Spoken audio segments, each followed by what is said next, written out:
ACIM, Review 4, Introduction. Now we review again, this time aware we are preparing for the second part of learning how the truth can be applied. Today, we will begin to concentrate on readiness for what will follow next. Such is our aim for this review and for the lessons following. Thus, we review the recent lessons and their central thoughts in such a way as will facilitate the readiness that we would now achieve. There is a central theme that unifies each step in the review we undertake, which can be simply stated in these words: my mind holds only what I think with God. That is a fact and represents the truth of what you are and what your Father is. It is this thought by which the Father gave creation to the Son, establishing the Son as co-creator with himself. It is this thought that fully guarantees salvation to the Son.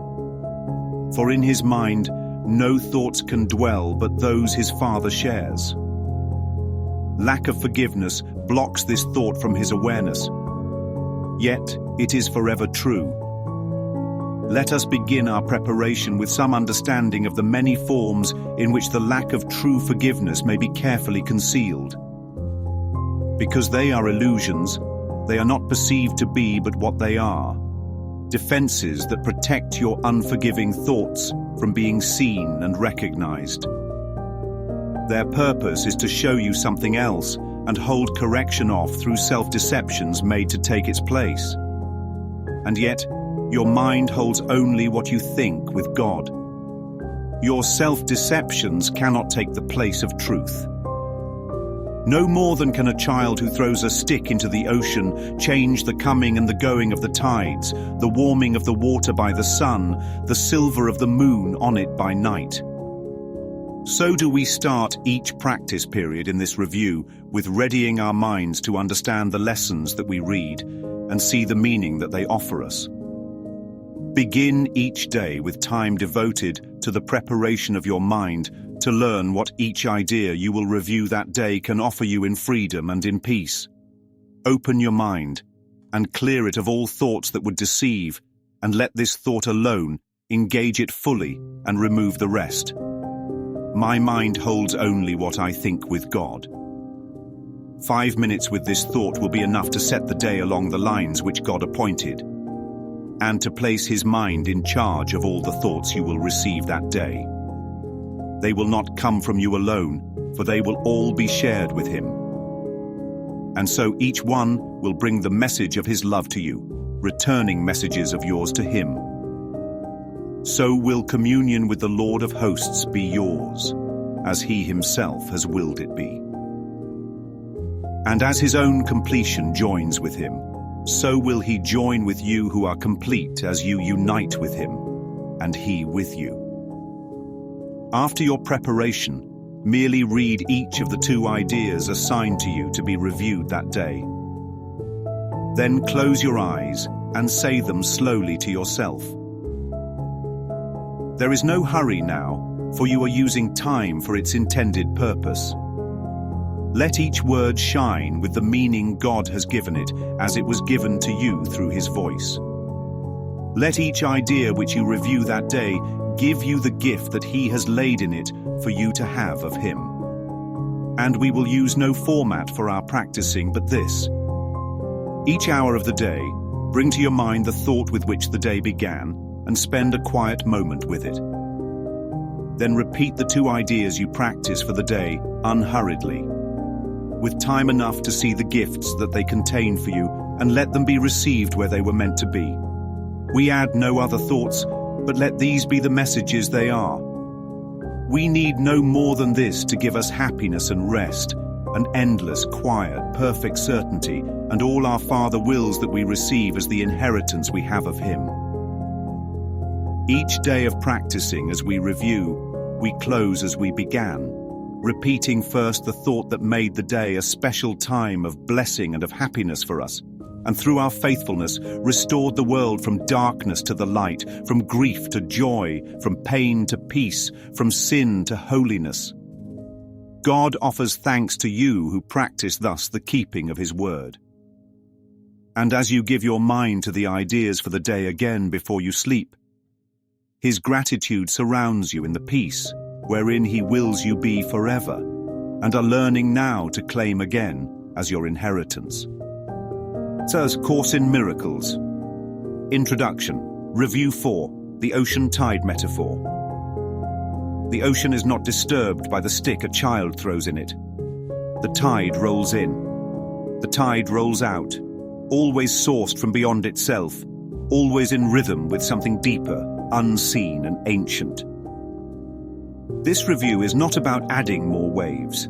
It's about remembering the source beneath the motion, that no thought you've ever truly had came without the tide.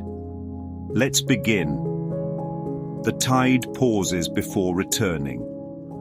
Again, we're not swimming now. We're standing on the shore, letting the water lap at our feet. This is not a time to do, but to allow. The tide pulls back, not to retreat, but to gather its strength for the next wave. This is where we are. A moment of gathering, a holy inhalation. One tide, one ocean. No matter how many waves you see, it's one ocean. Every ripple is held in the same saltwater truth. My mind holds only what I think with God. That's not poetic. It's structural. Like gravity pulling the tide, this thought pulls every other back into alignment. You are not the storm. You are the sea. Fog on the water. What blocks the shore from view is not land. It's fog. Unforgiveness is fog. It disguises. It distorts. It distracts. It doesn't change the ocean. It just makes you think it's gone. These illusions rise like sea mist, made to hide the still, deep water underneath. But fog is thin. It burns off in light. The stick and the sea. A child throws a stick into the sea and believes the sea will remember. But the ocean does not hold grudges. The tides do not bend to toys. And your mind, in truth, is like that ocean, unmoved by the ego's sticks, unbothered by its attempts to stir the waves, the morning tide. Each morning you step to the water's edge. You wait, not for answers, but for rhythm. You sit until the pull is real, until the salt touches your skin. You begin with this. My mind holds only what I think with God. And like sunrise warms the water, it sets the course for everything else that follows. Tidal communion. When two tides meet, they do not clash, they merge. God's thoughts meet yours not in competition, but completion. He flows into you, and your love flows back to Him. And what joins in the confluence is no longer yours or His, it is ours. The union of tide and moon, of thought and source. The words are driftwood. You pick up today's ideas like driftwood from the sand. Turn them in your hands. Feel the shape of them. There is no hurry. Driftwood doesn't need to be forced. It already carries the ocean's memory. Just let the words wash through you again. Hourly waves. Every hour the tide returns. You don't have to summon it. Just meet it. Look out. Watch. Feel the water kiss the shore. Let the day's ideas arrive like that. Unhurried and always on time. No new currents required. Don't try to make new rivers. Don't force new channels. Let the ideas flow through the bedrock already carved. This isn't about innovation. This is about surrender to what has always been true.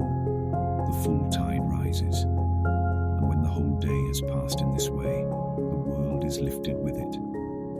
Like the moon pulls the tide, your willingness lifts all of us, from darkness to dawn, from wreckage to peace.